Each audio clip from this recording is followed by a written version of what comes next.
Morning. Welcome everybody to our retail real estate panel. We have the privilege to have with us today Mr. Blair Welch, CEO of Slate Retail, Michael Zakuta, CEO of Plaza Retail, Jason Parravano, CEO of Canadian Net REIT, and Milton Lamb, CEO of Automotive Properties, and Alex Avery, CEO of Primaris REIT. Thanks to all of you for being with us this morning. It's a real pleasure. Maybe for the first question, I'll start off with Alex, and we'll do a quick roundtable. Alex, with the progressive lifting of pandemic restrictions, and arguably, and I'm not too sure about that, pent-up consumer demand, what do you see on the ground so far this year within your portfolio? I would qualify it as traditional malls. Yeah, no, it's been an experience of strong leasing demand. It's actually been a quite pleasant experience. We've seen lots of retailers expanding, and I think you have to qualify a discussion about our portfolio by just noting that for the last couple of years we've had long periods where the shopping centers were mandated closed by the government, and so we had what I would describe as some pent-up demand. It's hard to sign a lease when your property is not open for business, and during that period we had some retailers that closed. Tried to do our best to keep as many of the retailers in place, but what we've seen is in fact quite a bit of catch-up leasing, and things are going quite well. And I think that reflects the fact that the retailers want to get out there and do business. Our sales volumes are back to where they were in 2019. And notwithstanding some of the volatility in the public equity markets, we've seen no change over the last couple of months. Mm-hmm. Is that in line with the scenario you had in the beginning of the year, above or below? We've been pretty cautious as far as providing any guidance, and I think at the beginning of the year we were, trying to keep true to that, that ideal. But I would say that it's been an upside surprise. There's been a lot of interest, and it's been across all of the retailer categories. You've had some retailers like a Starbucks that has really scaled back the number of locations that they've had, and I think they're coming back into an expansionary mode. But it really runs the full gamut of different retailer types. Alex, do I hear you well? Did you say that traffic was back to pre-pandemic levels? Is that what you're saying? That's correct, yeah. Very interesting. Jason, do you want to comment on what you're seeing so far in 2022? It looks like your portfolio continues to perform relatively well and showing stability across the board. Yeah, well, the pandemic didn't really affect our portfolio, with the exception of, call it, the first 2 weeks, around March 20th to April 15th, or first month or so, where people didn't know what we were heading into.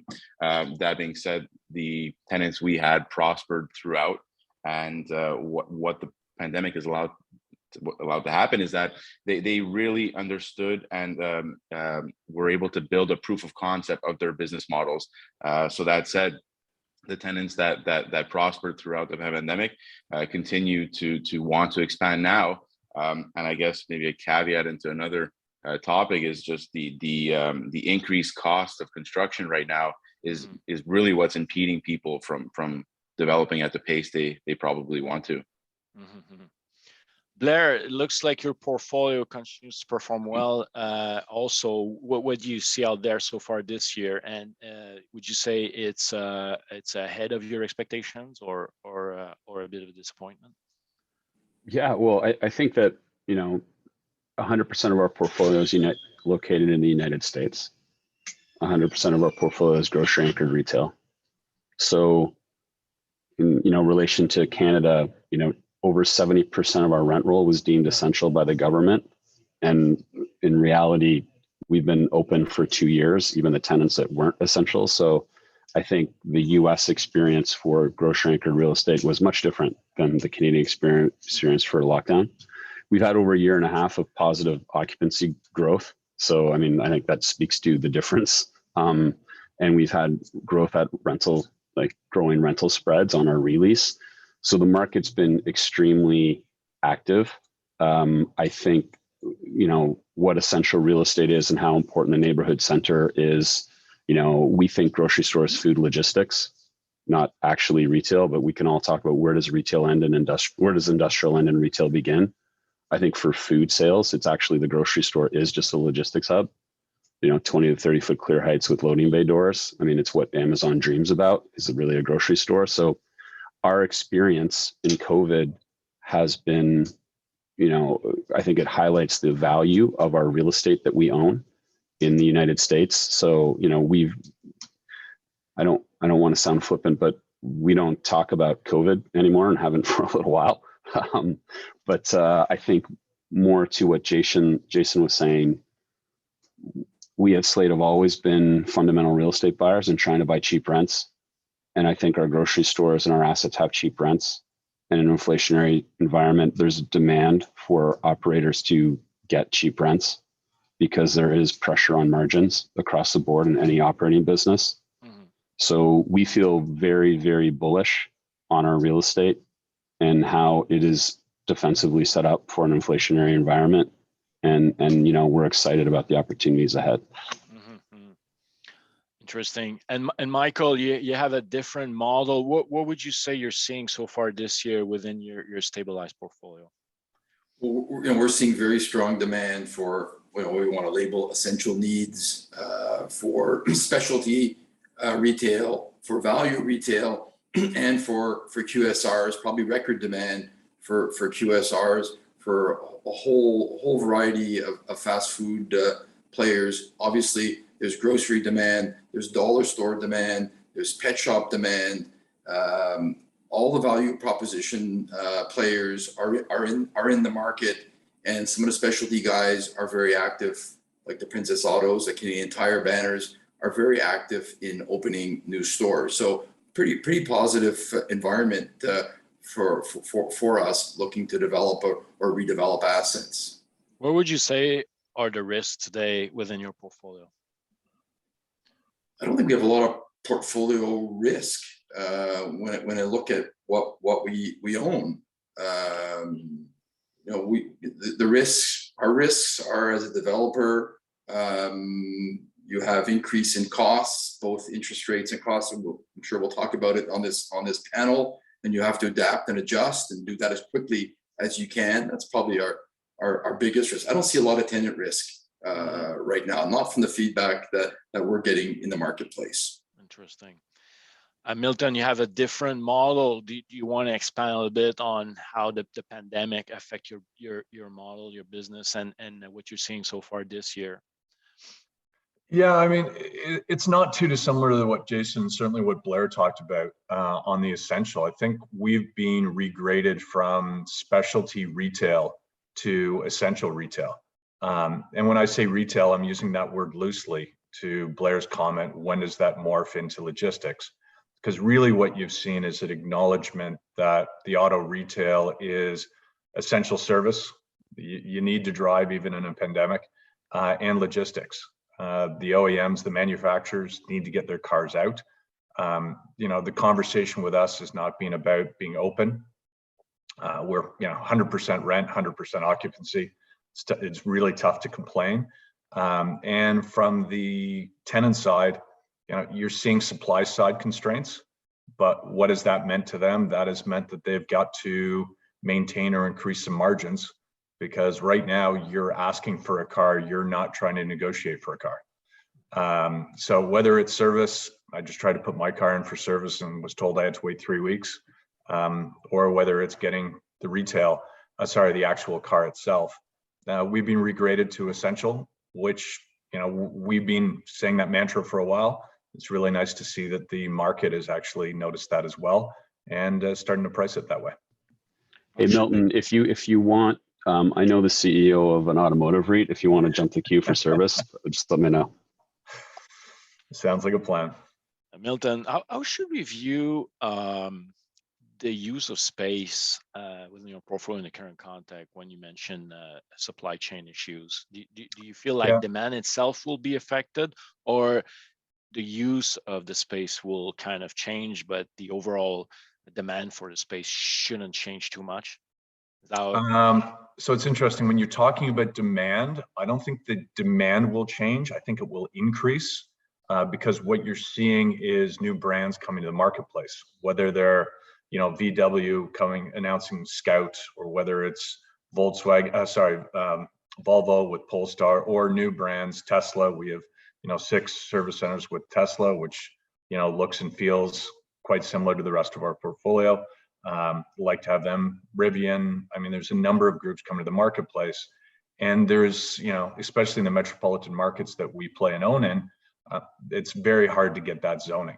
But what you're talking about is kind of the change because the omni-channel approach, where, and because now it's not as much go to a big yard and choose your car, it's go test drive a car, go online, do your research, and then order it, and then go to the dealer. That's changing a bit on kind of the makeup of the dealership.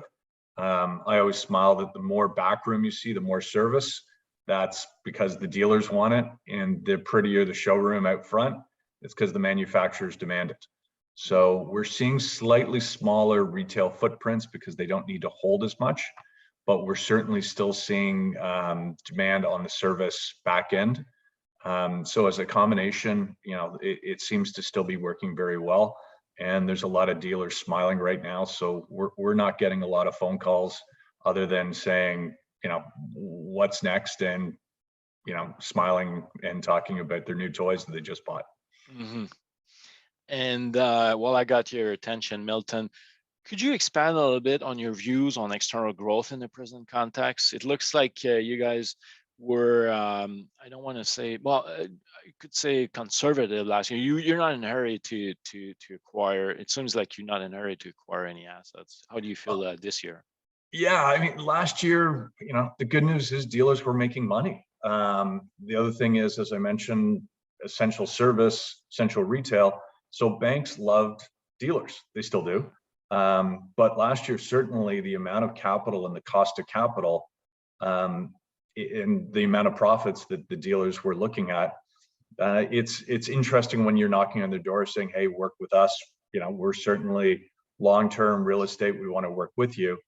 And their comment is, I don't need any capital right now because I get it, I don't want to say for free, but almost for free. Last time we were very active, we've been consistent, but there was a spike in activity as rates increased in late 2018 into 2019. And we're starting to see that again now. When there's a real cost of capital, then everyone looks at where's the best place for them to use that existing equity to get the higher return on investment. And then they'll start moving shells and deciding where they want to play. Whereas if it's just free open money, well, it's tough to compete with that. And to your point, we're not willing to compete with that. We're not going to be free +1. We need and want certain returns. We owe them, want them for our shareholders, for our unit holders. And there's a time and a place. I mean, euphoria doesn't last forever. I think the health of the business will be long-term, but last year, a lot of dealers were in a very, very happy place. Mm-hmm. Tough to negotiate with someone if they're in too much of a happy place. Do I hear you well that you feel like this year you're almost in a better position to grow the portfolio? Is that what you're saying? I think it's more balanced because people will look at what's their cost of capital, where's their best use of capital. You're still seeing continued consolidation in the industry. So there's opportunities for dealers and other automotive retailers to spend money and expand. Some of it they'll want to do with their own money, some of it with the banks, and I would argue some of it with ours. Mm-hmm, mm-hmm. Very interesting. Jason, do you still see that disconnect between vendors and acquirers? We're just starting to see that. So we saw the current interest spike in call it mid-February of this year. So we're in that transitionary period where vendors still think that they can, get the prices that they can get in 2021. But the reality is purchasers are borrowing at 250 to 300 basis points higher than they were back in 2021. We all knew that was coming. So there's always going to be that laggard between when a purchaser is willing to pay a certain price and a vendor is willing to accept that price.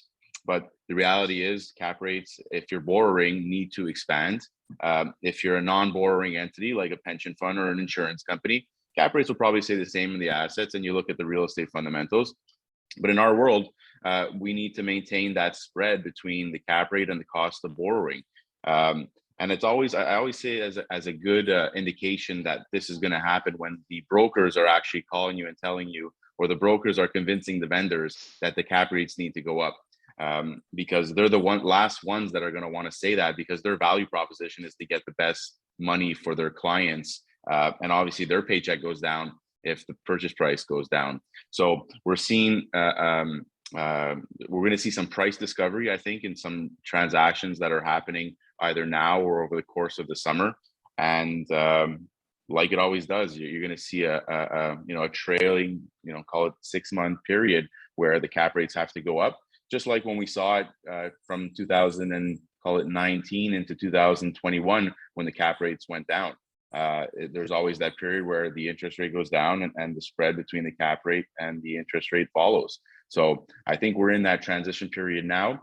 It started a couple of months ago, and I believe it'll continue for a little bit, and we're going to see some increased activity probably closer to the back end of 2022. Mm-hmm. Thanks for the call. That's great. Alex, do you see? So I guess you're not seeing any distress situation within your space, but do you see any interesting, going in yields for the assets you're looking for?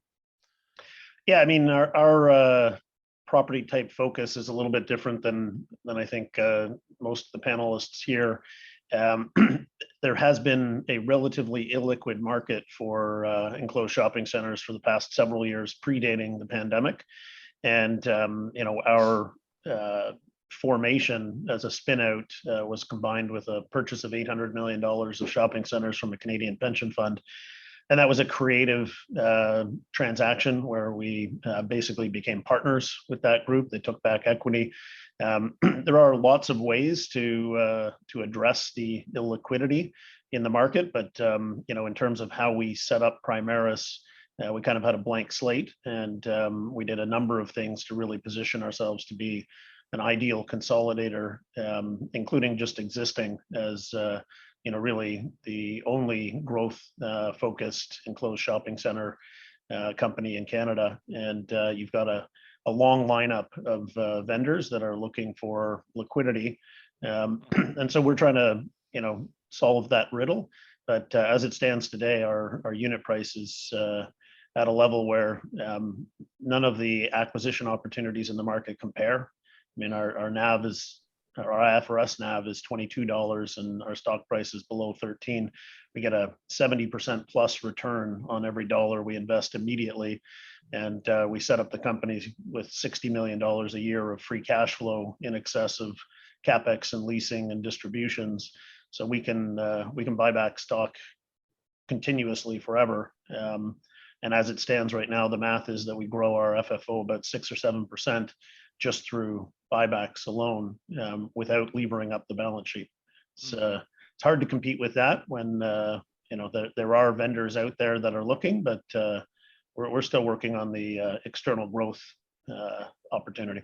So maybe we can touch a little bit before I go to Michael and Blair on access to capital.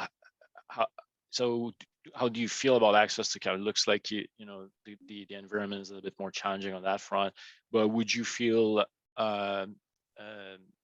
would you try to be a little bit more creative to access capital, or you would just focusing on, if you're looking into your asset allocation, like you would be just focusing on unit buyback? Yeah, no, I mean, it's interesting. And I think anytime you're talking about capital allocation and capital discipline, you have to look at all of your uses and all of your sources. And on the uses side, it's very clear that the buyback is, the best use of capital at this point. We continue to pursue other opportunities, and we're working on them. But until that math changes, it looks like we'll be buying back units for the foreseeable future. And in terms of the sources, again, we're very fortunate that we set up the company with $60 million a year of retained free cash flow. We can grow on a per unit basis at quite a healthy pace without having to access additional capital. But we are also actively pursuing transactions where we'll be sourcing additional capital. We've got excess land holdings that we can sell off that are, quite attractive at this point. We're looking at some of our strip plazas, which, much more liquid and clear pricing in the market for those types of assets. And we also, are looking at some of the shopping centers themselves. Thanks for that color. Michael, last time we spoke, you were very excited about buying opportunities. What's the environment today, and so far in 2022 in that regard? Well, I guess, our business is based on development and redevelopment. So there's a much longer timeline. So we have a big appetite for external growth, but it's coming from deals that were put together in 2021 and 2022.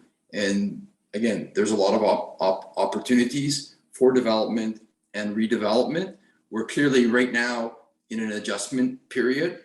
Obviously, borrowing costs and construction costs have gone up, so we'll have to adjust on the new stuff that we're doing.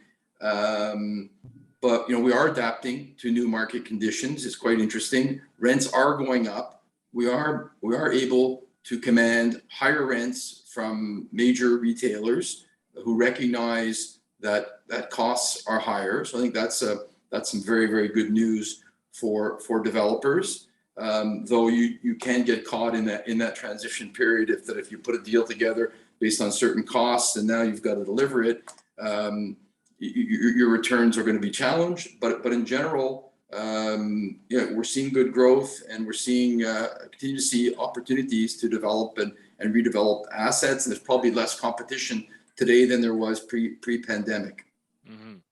On the acquisition front, you mean? Yes. Yeah. Okay. Interesting. Blair, do you want to comment a little bit on what you're seeing out there in terms of growth opportunities, but also in parallel, how would you qualify your access to capital, and what are your views on that? Sure. So, I think we're seeing two things as it relates to growth. First of all, and Michael's touched on it, the rental growth we're seeing organically is pretty amazing right now. So there's good rental growth. On the acquisition side, we were really active in 2020 and early 2021.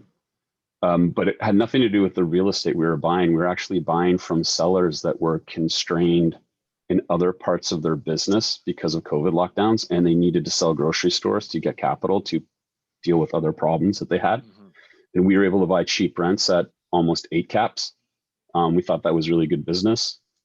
And it's, the US market's a lot different than Canada in many aspects. First of all, its size. There's about 40,000 grocery stores in the US. In Canada, there's about 2,500. It's a very fractured market in the US, whereas in Canada, the big grocers own or control about a third of the inventory. So, what we're seeing now, and I think it is a very interesting opportunity, is that the onesie twosie market, which has really been the grocery market, was traditionally financed from commercial mortgage-backed securitization. Well, that market's off. And so there's no financing available. Like, we see it in our debt business, the CLO market is off. So the US market reacts because of the flows of capital differently than the Canadian market, which is so heavily subsidized and supported from the banking system here. So we are seeing deals that either aren't closing or people need to get off stuff, and there's no liquidity on the financing side. So we feel that cap rates are moving, and you can buy with positive leverage today that's still pretty attractive from if you were to finance today, if you have access to capital, which we do have, you can get positive leverage, but more importantly, you're buying at such a cheap price per square foot at a cheap rent. So I'll give you a theoretical example. If I buy a grocery store with an $8 rent today at a 6-8 cap or a 7 cap, but there's 2 years left on that lease, I could probably reset that rent in the mid-teens. So what am I really buying that real estate at? So I think you have to be cautious, but I think there will be and continue to be opportunities for us to selectively grow our portfolio in the US because we do have access to capital. And we do believe that we're buying basis, we're basis buyers, we're buying rents in a very defensive sector. And again, we like to participate when there isn't capital and liquidity. That's usually when you can get the best deals. We did it in COVID. And I think we're entering into a cycle of the exact same thing for the next, 3 to 12 months at least. Thank you for that color. Now I want to touch on a subject that everybody I'm sure here wants to talk about, the triple net model, longer term lease question. Maybe I'll start off with Jason. Do you feel like your portfolio is somewhat, at least in the short term, immune against inflationary pressures? 100%. So the way we've structured this business is we're a low cost operator in the sense that our overhead is quite minimal. So what we've done is we've secured the top line with, call it a 7.5-year WALT on the term of our leases on the portfolio. So we've eliminated volatility on the top line.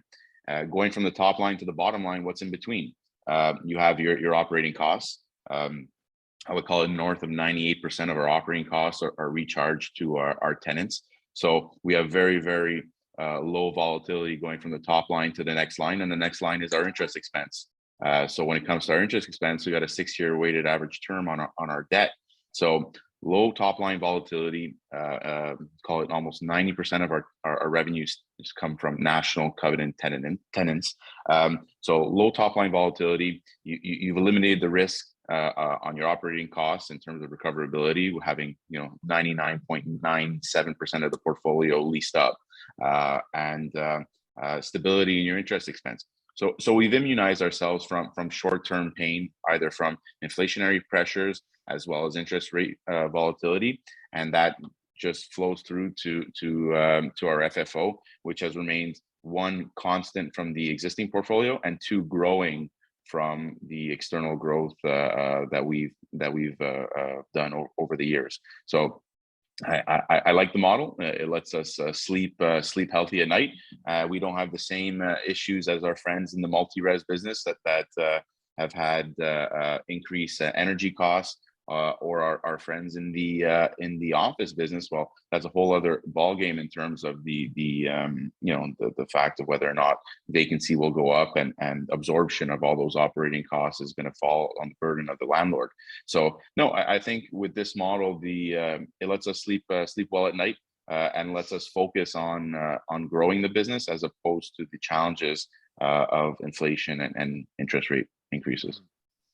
Milton, do you want to expand a little bit on the subject? Like, how do you feel your portfolio is currently exposed to these inflationary pressures? We've tried to have a balanced approach in the fact that most of our leases have annual increases. So it's a slow but steady. Last quarter, it was 2.4, 2.5% same property NOI. That went higher on the FFO per unit growth. And it's a moment in time right now where inflation is incredibly high. Hopefully the Fed, Bank of Canada gets that under control. But in the meantime, we're not exposed to the costs underneath, which Jason was talking about. So that top line growth and that enters into and falls down to the bottom line growth has remained consistent and will continue to remain consistent. We do a mix of CPI. Some of those have a bottom and a top collar. Some of them are fully exposed, and rent increases that are, every 5 years from some of our portfolio that we acquired with existing leases in place. So we certainly have a bit of a balance that allows us to, take advantage of the market when it goes up a bit.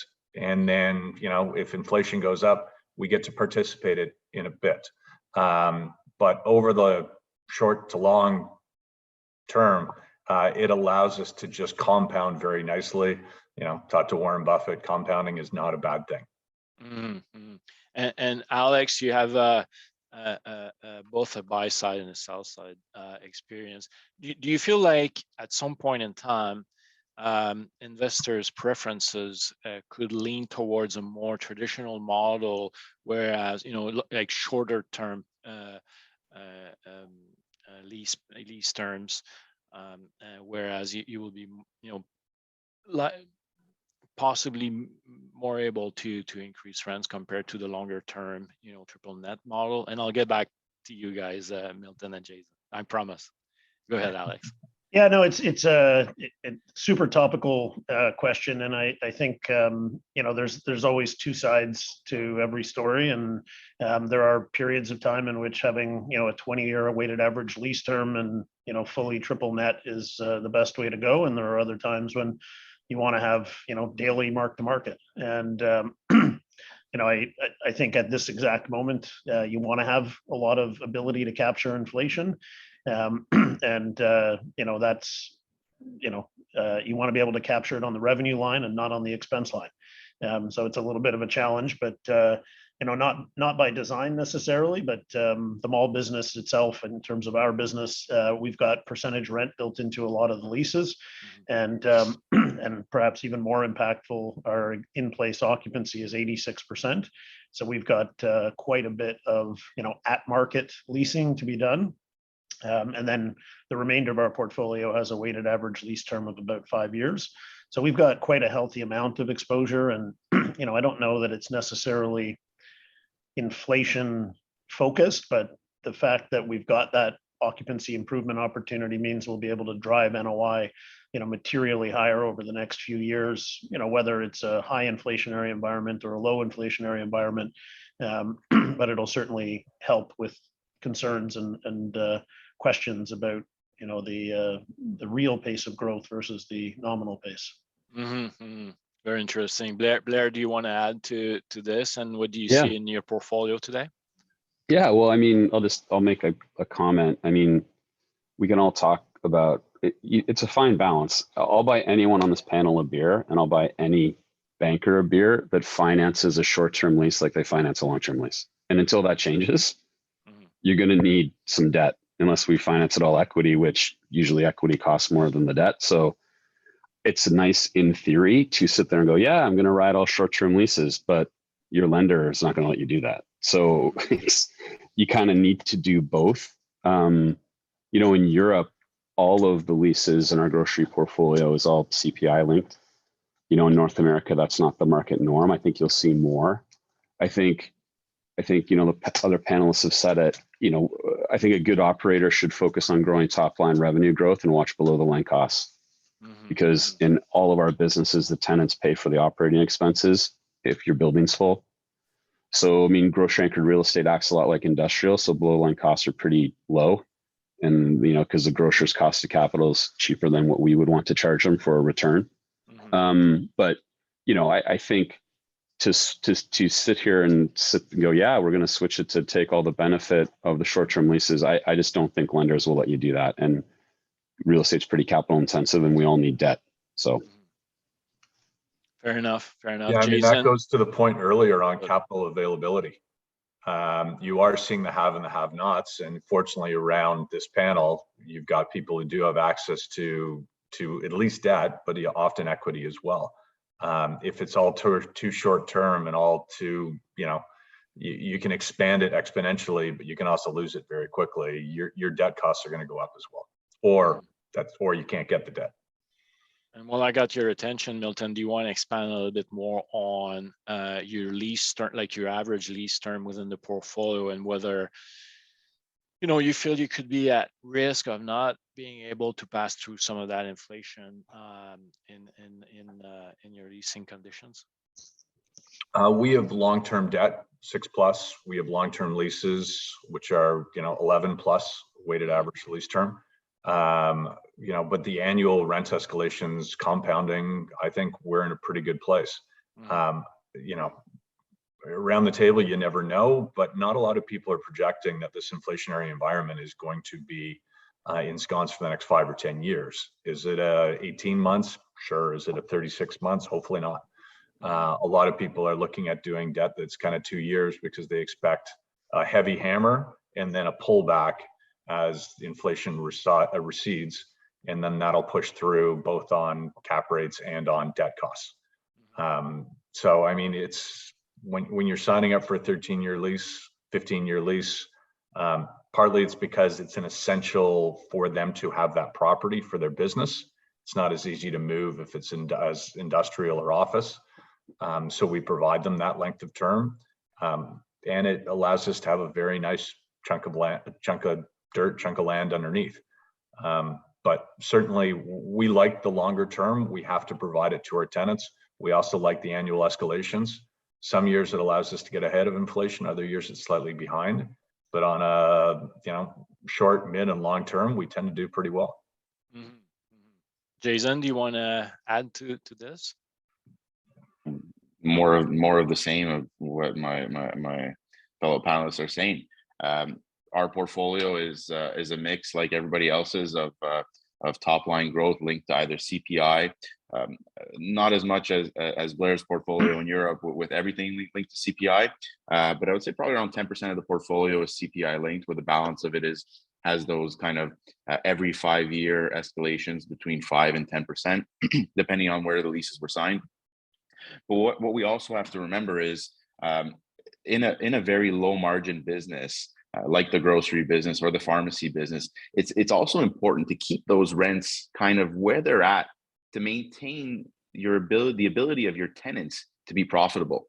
So you can't just go in one day and say, like, they're paying $10 a square foot and market is 22 or 25 or whatever it is, because you might affect the profitability. So I'm a bit more of the mindset of have that steady kind of increase, whether it's 1 or 2% that follows what inflation should be, and keep the operating costs of your tenant kind of as a percentage of their margin where they can still maintain profitability, because doing that allows you to have the peace of mind that they're never going to leave, because it's very tough to justify, like, if we look at like a standard grocery property where they're paying $12 or $13 a square foot on a property that was built in the early 2000s, and doing a $25 to $30 million in sales.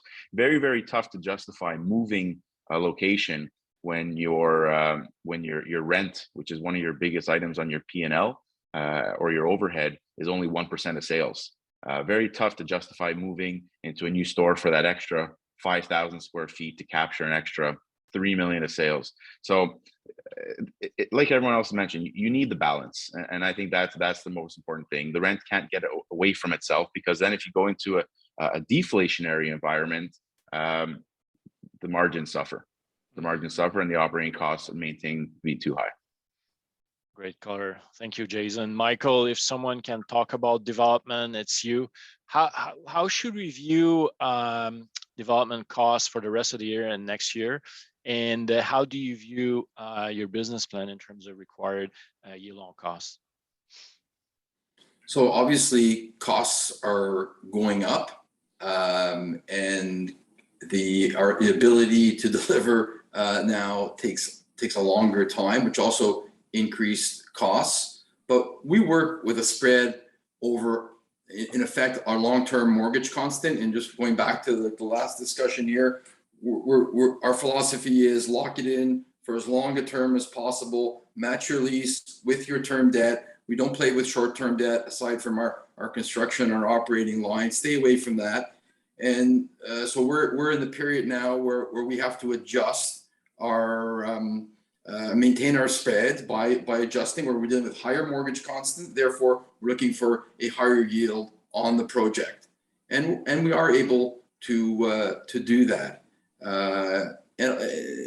So there is the opportunity to continue to develop and redevelop.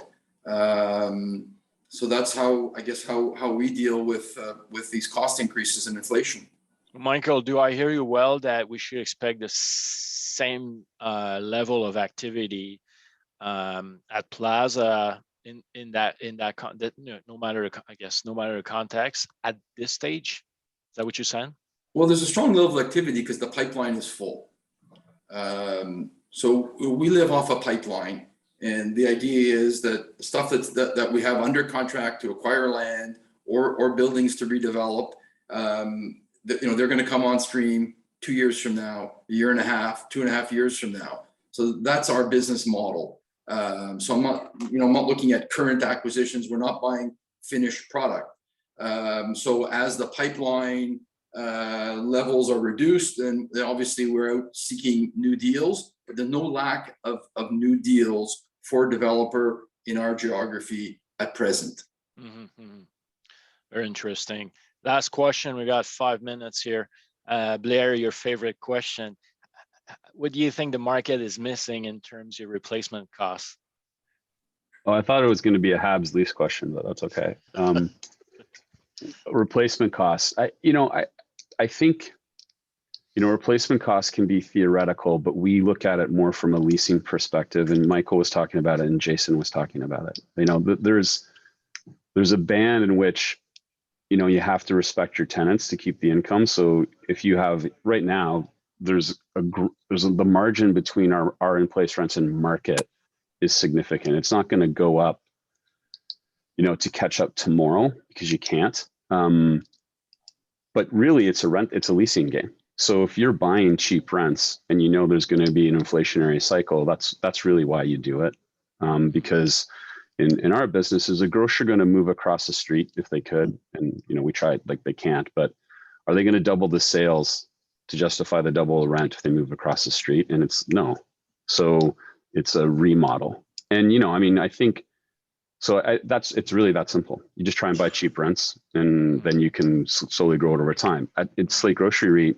If we exercised all of our grocer options, we're over 30 years of lease term. So what they do is that's how they do it, and you catch up every 5 years. It's just a typical real estate game. I do believe though, margins in the next 3, 6, 12 months for any operating business is going to be tough.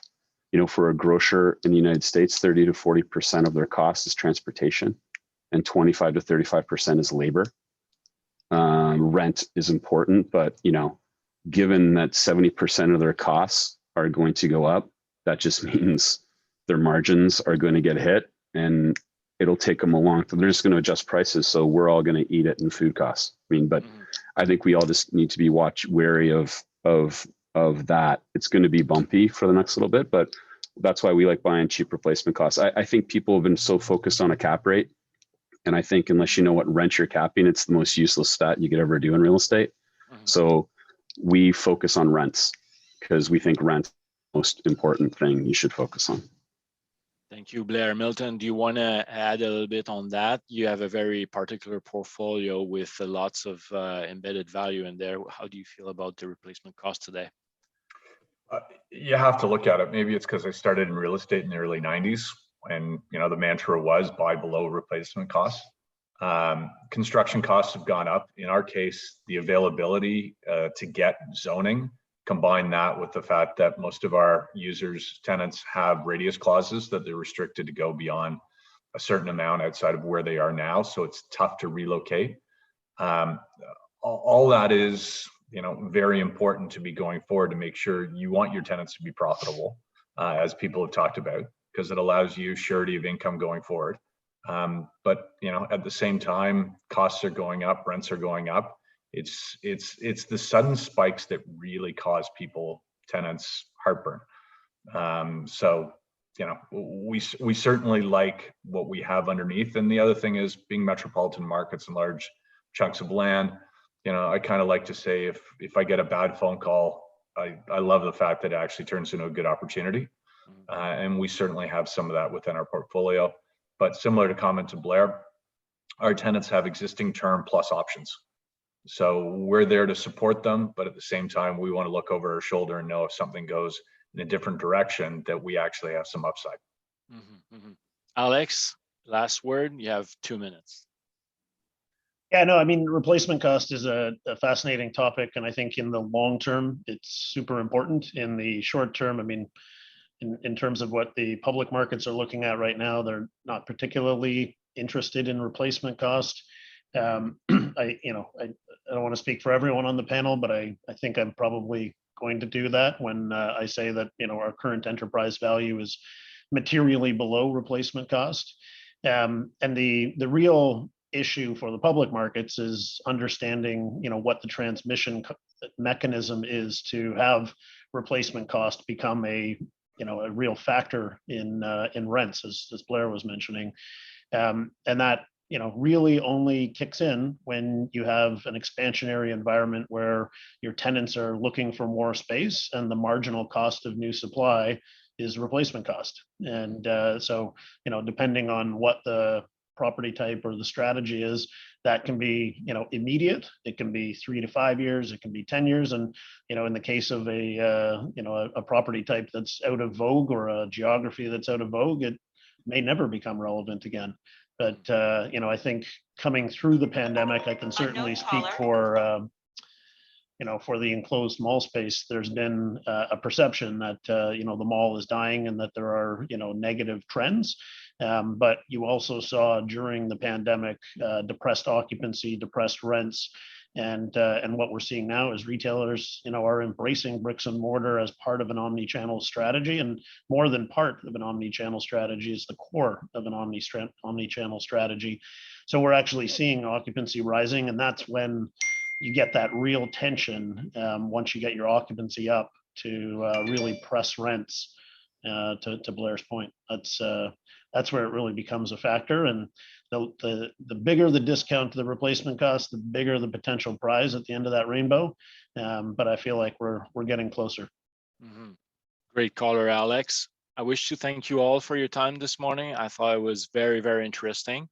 And for everybody else, we'll see you in 5 minutes, in approximately 5 minutes, for our European office panel. Thank you. That's great. Thanks, Fred.